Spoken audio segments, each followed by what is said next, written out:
말씀 보겠습니다. 오늘 누가복음 22장 14절에서 23절 말씀. 오늘 예수님의 그 갈망이 드러나고 있습니다. 오늘 찬양은 주를 향한 나의 그 갈망이라고 되어 있지만 오늘 그 찬양을 하면서 15절에 있는 그 예수님의 그 갈망이 무엇이었는지 한국어 성경으로는 거기도 강조가 되어 있습니다만 그 헬라어 성경으로 보면 이렇게 되어 있습니다. 15절 한번 볼까요? 6월절 먹기를 원하고 원하였노라. 표현 방식이 이렇습니다. 내가 열망으로 열망했다. 이런 느낌이에요. 내가 열망으로 열망했다. 무엇을요? 너희와 함께 이 6월절 먹기를 원하고 원하였다. 여러분들 그토록 원하셨다면 이것들을 반복적으로 또 이후에라도 또 하시면 좋을 것 같습니다. 여러분들 우리가 맛있는 음식점에 가면 한 번 먹고 다시 안 가겠다 이런 마음은 없습니다. 내가 반드시 다시 와야지. 그리고 누구를 데리고 와야지. 내일 또 와야지. 뭐 이런 생각을 한단 말이에요. 그 정도의 그 열망이 있습니다. 자, 그런데 오늘 예수님께서 그와 반대되는 입장을 취하시죠. 16절 한번 보십시오. 이 6월절이 하나님의 나라에서 이루기까지 다시 먹지 아니하리라. 너희와 함께 6월절 먹기를 원하고 원했다. 열망으로 열망했다라고 하시는데 오히려 어떻게? 내가 다시 먹지 아니하리라. 그리고 18절 보십시오. 내가 이제부터 하나님의 나라가 임할 때까지 포도나무에서 난 것을 다시 마시지 아니하리라. 다시 먹지 아니하리라. 그리고 다시 마시지 아니하리라. 이것은 무엇을 의미할까요? 지금 내가 너희와 함께 이 6월절을 먹기를 원했기 때문에 내일도 모레도 계속 함께하기를 원한다라는 것이 내가 다시 먹지 아니하고 다시 마시지 아니하겠다. 언제까지? 단 조건이 있습니다. 하나님 나라에서 이루기까지 16절 그리고 18절 하나님의 나라가 임할 때까지. 그런데 이것들은 무엇을 얘기할까요? 어떤 성취, 궁극적인 성취와 완성을 보고 계신 거예요. 그러니까 이 6월절의 그 식사가 이제는 새로운 시대를 여는 하나의 관문임을 예수님께서는 아시고 이것이 단순히 즐기고 반복해야 될 문제가 아니라 이것은 결정적으로 하나님의 구원의 역사 속에 가장 중요한 지금 과정이고 이것이 지금 마시는 것이 이제는 다시 마실 필요 없어요. 그런데 언제요? 하나님 나라에서 이루기까지 다시 먹지 아니라 영원히 아닌 거 아니에요. 뭔가 정말 마지막에 궁극적인 성취의 그 잔치가 다시 벌어진다라는 거고요. 그리고 하나님 나라가 임할 때에 이 포도나무에서 난 것을 다시 마실 때가 있다라는 거예요. 그때까지는 어떻게 돼요? 이 땅에서의 예수님의 사역이 지금 완성돼 가고 있는 겁니다. 여러분들 6월절이 어떤 의미가 있죠? 6월절은 출애굽 사건을 통해서 이스라엘을 구원해 주신 그것들을 기념하는 겁니다. 애굽이라는 그 지긋지긋한 노예의 땅에서 그들의 힘과 노력으로는 도저히 빠져나올 수 없는 그 애굽 땅. 그들이 나와서는 동경했을지 모르지만 그 땅 가운데 있을 때는 한숨과 탄식만 가득했던 그 땅이었다고요. 그런데 그 땅에 하나님께서 그 강권적인 역사로 말미암아 그들을 출애굽시키셨습니다. 정말 그 지긋지긋한 그 노예와 그 죄의 땅에서 이제 그들을 출애굽시키셨단 말이에요.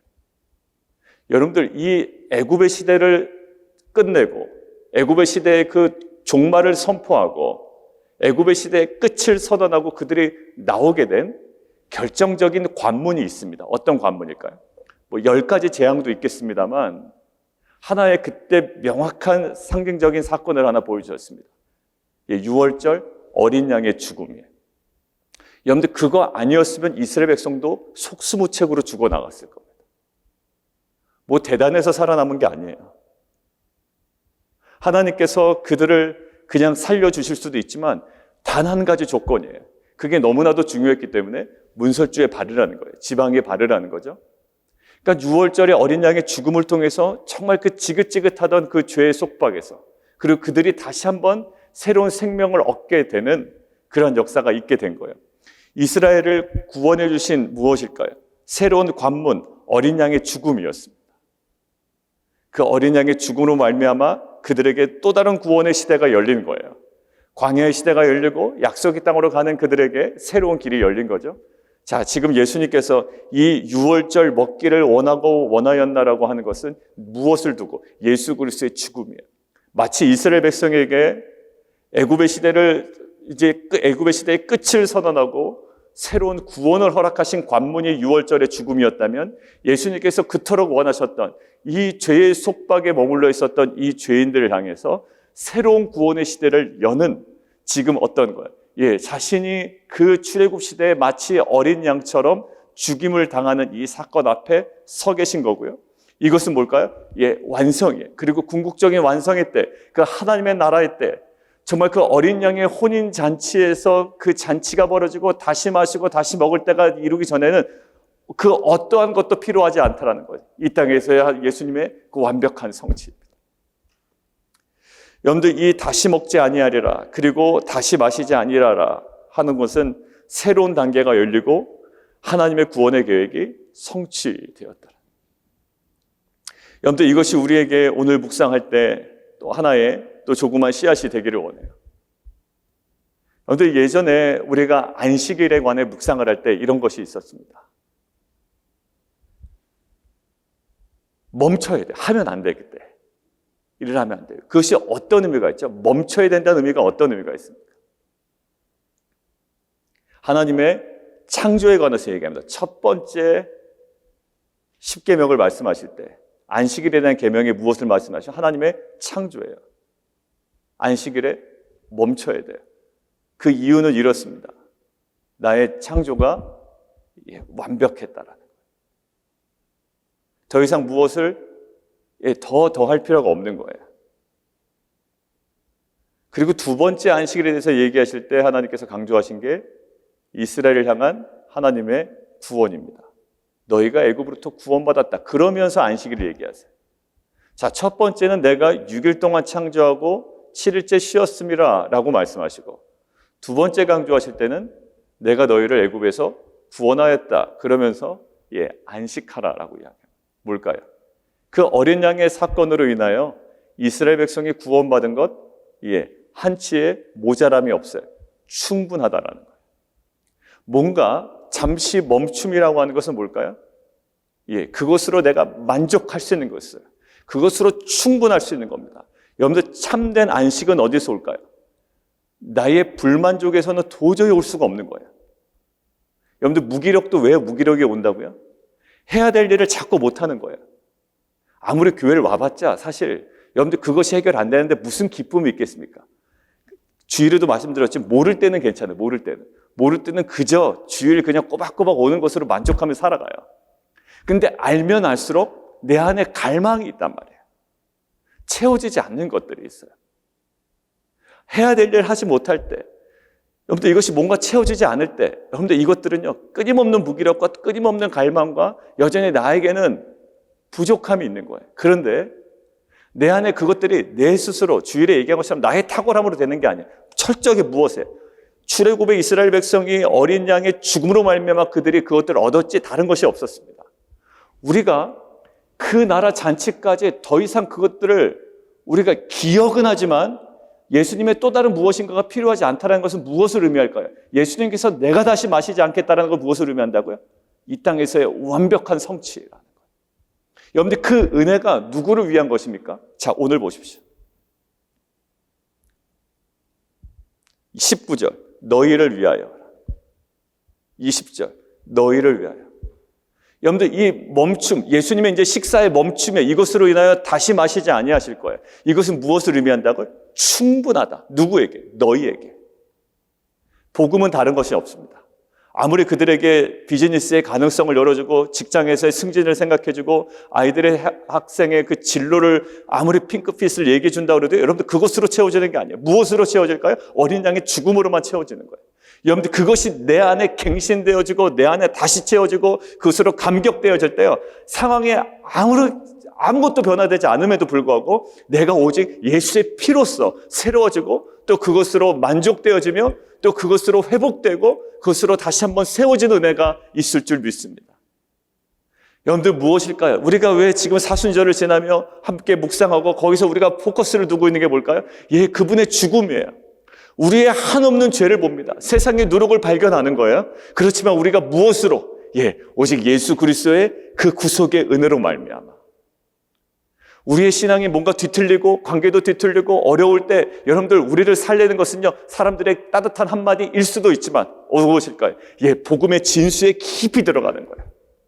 거기에 나의 죄가 있고요, 애굽의 지긋지긋한 모습이 있지만 그 모든 것부터 나를 살리시고 구원해내신 그 어린 양의 십자가의 그 죽음이에요.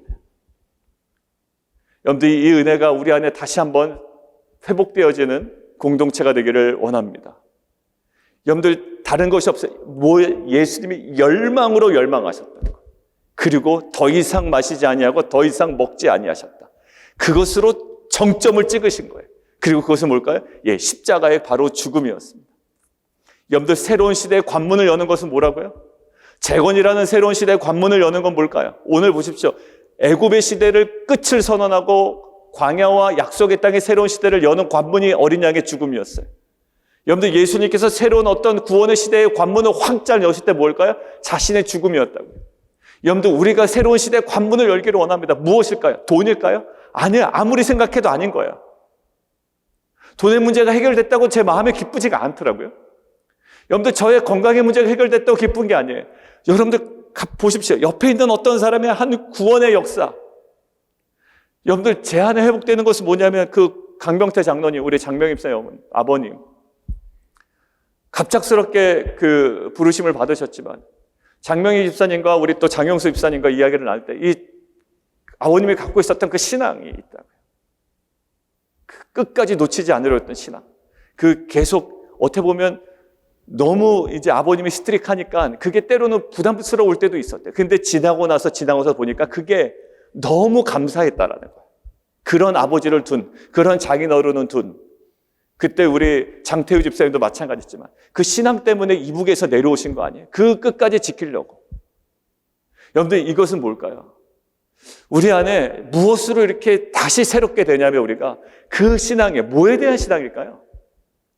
그저 나를 애굽에서 구원해내신 예수 그리스도의 십자가의 죽음, 거기서부터 새롭게 되고 그것으로 만족되고 어떠한 것으로 바꿀 수 없어서 내가 평생에 걸어가고 붙잡고 갔던 그 영광스러운 걸음, 이것이 나의 인생의 새로운 시작이고 그것으로 충분하며 이것이 우리의 재건의 핵심이 되어야 될 줄 믿습니다.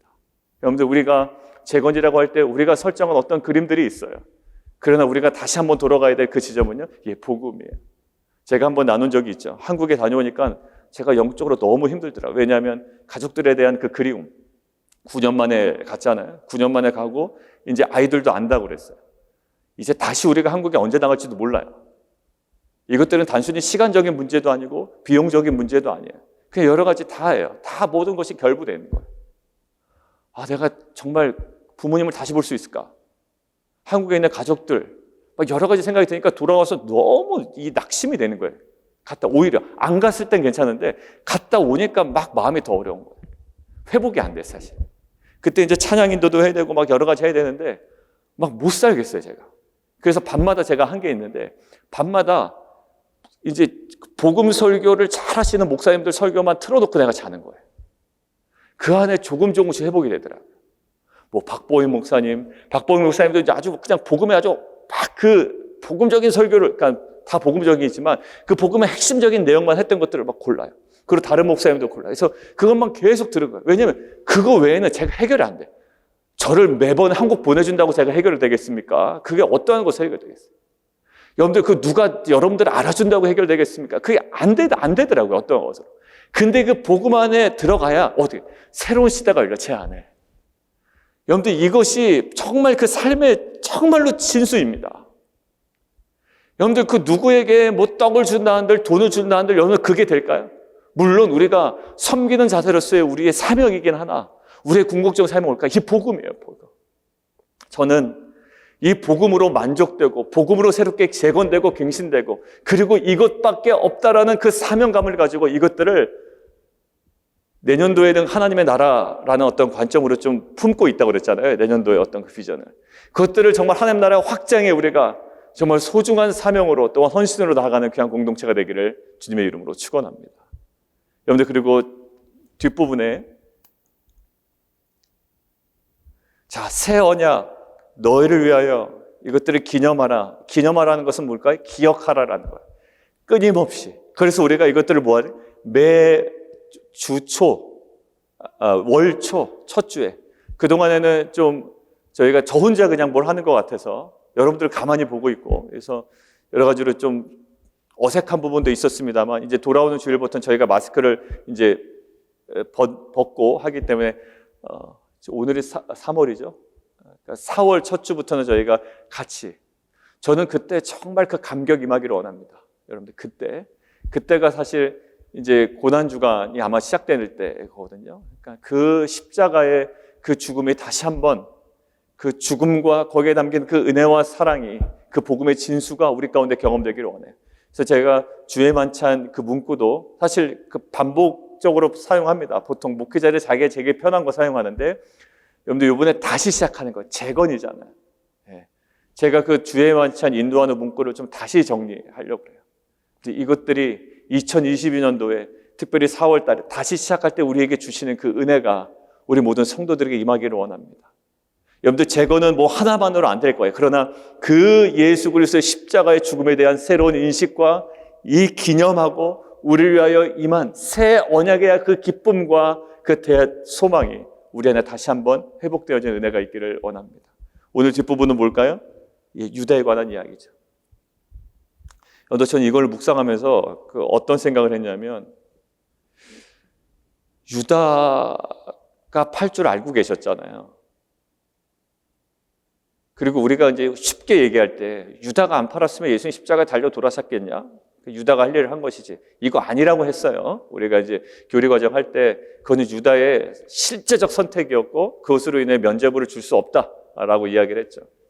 자, 그런데 100번 양보해서 유다가 그렇게 팔아야 예수님께서 십자가에 달려 돌아가시겠지 않냐라고 한다면, 예수님 굳이 이렇게 이것들을 이 의미 있는 식사 자리에 그러나까지 하시면서 뭔가 이렇게 대화의 주제를 바꿔가면서까지 왜 그 사람 언급을 하실까라는 생각이 드는 거예요. 지금 예수님의 그 성취, 구속사정의 어떤 그 성취, 십자가의 죽음, 다시는 마시지 않겠다라는 그 속에 담겨있는 이거의 어떤 완전성, 그 죽음으로 가시는 예수 그리스도. 근데 갑자기 왜 그러나라고 하고, 나를 파는 자의 손이 나와 함께 상위에 있다. 인자는 작정대로 가거니와 그러면서 그를 파는 사람에게는 화가 있으리라. 그리고 서로들을 또 웅성웅성해, 초점 흐리게. 그죠? 초점 흐려진단 말이에요. 거기 막 죽음, 그 새 언약, 피, 살, 막 여기 집중되는데 갑자기 누구야? 이렇게 집중이 흐려지잖아요. 여러 학자들이나 뭐 정답은 없어요. 예수님께서 왜 얘기하셨는지 얘기는 하지 않았습니다. 근데 이게 누구를 위한 것일까라는 생각을 해봤습니다. 누구를 위한 것일까? 굳이 이 제자들의 어떤 그 포커스가 다른 데로 분산될 여지가 있는 이 멘트를 왜 하셨을까? 가룟 유다를 위해서 하지 않았을까라는 생각이 들어요. 충분히 돌이킬 수 있는 기회는 여러 번 주십니다. 그리고 언급을 하십니다. 이 정도면 알아야 됩니다. 근데 몰라요. 누가복음을 통해서도 우리가 여러 번 강조했습니다. 아마 제가 여러분들에게 이야기하는 것처럼 들리지만 때로는 그게 저에게 이야기하는 거였어요. 계속 반복해서 얘기하십니다. 어떻게 보면 너무나도 많이 반복돼서 사실 오히려 우리 마음에 불편할 정도였어요. 근데 우리 마음에 불편할 정도로 얘기하신 이유는 뭘까요? 불편한 나의 그 심령 가운데 말씀하시고자 하는 것이 있는 거예요. 날마다 새로운 주제로, 날마다 새롭게 뭔가 이렇게 좋은 이야기 충분히 있을 수 있잖아요. 근데 복음서에 가만히 보면 바리새인들 향해서 얘기하고 서기관들에서 얘기하고 이것들이 계속 얘기하는데도 그냥 느껴지다가 말다가 그냥 계속 그런 어떤 온도가 그냥 냉온탕을 왔다 갔다 하고 그냥 어정쩡한 모습이 여전히 우리 가운데 있다. 누구를 위한 계속적인 노크일까요? 우리를 향한 거예요. 여러분들 요한계시록 3장 후반부에 보면 라오디게아 교회에게 이야기하고 나서 뭐라고? 내가 문 밖에서도 뭐한다? 두드린다. 계속 녹화하고 있다라고 하는 거예요.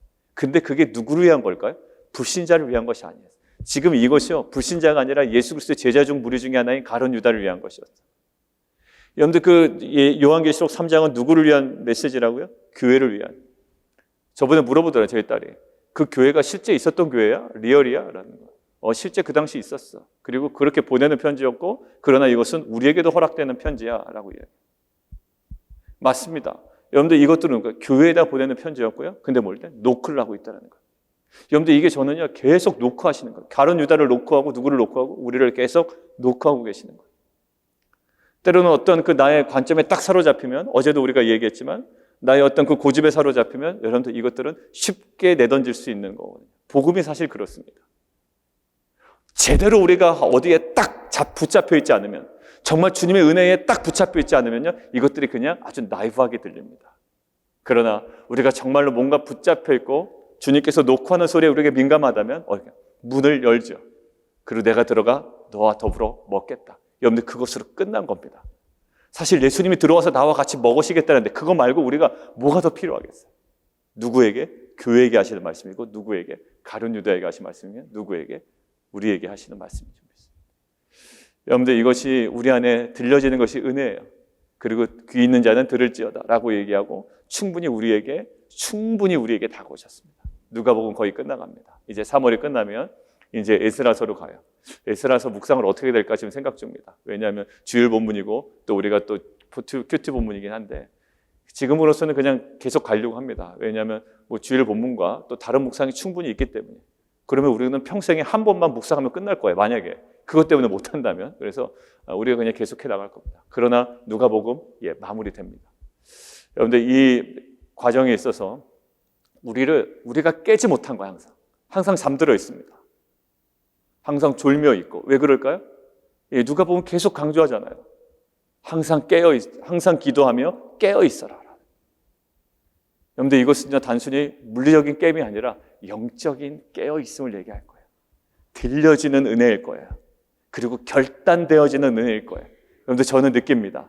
이것이 안 되는 것이 항상 기도하고 깨어 있을 때 결단되어지는 은혜가 있고요. 그리고 우리 안에 보여지는 은혜가 있고요. 우리 안에 들려지는 은혜가 있습니다. 그 은혜가 정말 가룟 유다의 그 닫히는 귀가 아니라 정말 그 주님의 사랑과 그 진리에 대하여 활짝 열린 마음과 열린 귀와 우리의 심령으로 다시 한번 주 앞에 나아가는 귀한 공동체가 되기를 원합니다. 우리 함께 기도하겠습니다.